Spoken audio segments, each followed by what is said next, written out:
do have a cowbell that you don't know what to do with, then here's what you should do with it.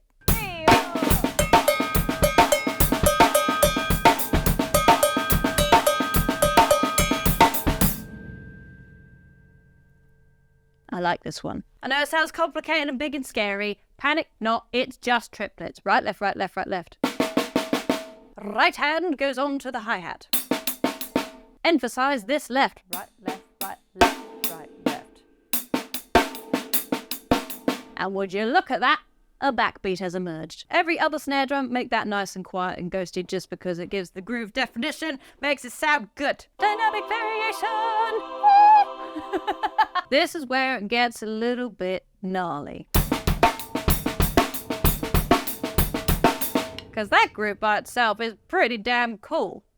But we're going to work in groups of 3. This right hand is doing 3 notes kind of per cycle. 1, 2, 3, 1, 2, 3, 1, 2, 3. First one's going to be a hi-hat. The next 2 are going to be cowbell, because it sounds cool. The bass drum's coming down with the hi-hat and then the first cowbell, but not the second one. That's the tricky bit.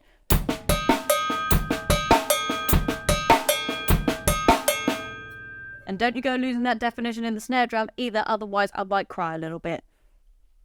I might. This groove, cool by itself. You can get away with that too. But because I seem to just want to cause myself and you pain, I changed the 4th beat, because it makes the rhythm sound cool.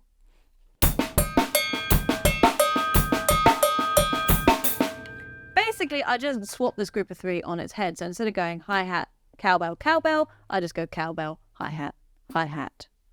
Yeah.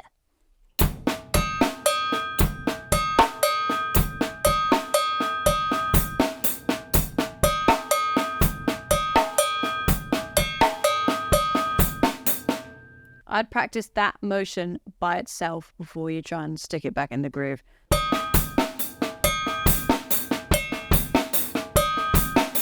But there it is, a goddamn cool cowbell groove.